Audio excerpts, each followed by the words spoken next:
Minister for finance. పశ్చిమ Godavari Bhimavaram AP minority finance corporation director Shabina Begum minority సంక్షేమానికి రాష్ట్ర ప్రభుత్వం కృషి చేస్తుందని తెలిపారు. ఇక ఇమాంలకు 12 నెలల గౌరవ వేతనం 90 కోట్లు 2026-27 వార్షిక బడ్జెట్లో మైనారిటీల విద్య, ఉపాధి, ఆర్థిక అభివృద్ధి 6,090 కోట్లు కేటాయించబడినట్లుగా తెలిపారు. ఇక పట్టణ కమిటీ అధ్యక్షుడు రబ్బానీ సమస్యను నేరుగా పరిష్కరించబడతాయని తెలియజేశారు.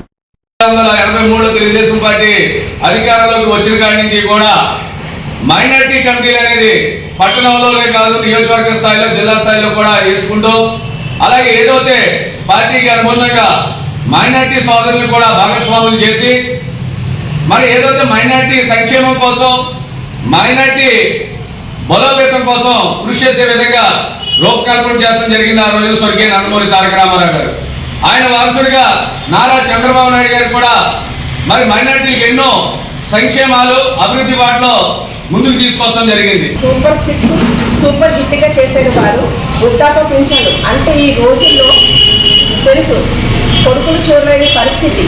అలాంటి పరిస్థితిలో చంద్రబాబు నాయుడు గారు మన మందులు కొనుక్కోవడానికి పెద్ద కొడుకులాగా కుటుంబానికి ఒక పెద్ద కొడుకులాగా ఆదుకుంటున్నారు వారు. వృద్ధాప్య పింఛన్ కానివ్వండి, అలాగే తల్లికి వందనం కానివ్వండి, అలాగే ఫ్రీ బస్ కానివ్వండి, ఉచిత బస్ కానివ్వండి. ఎందుకంటే అన్నీ చెప్తున్నాను నేను.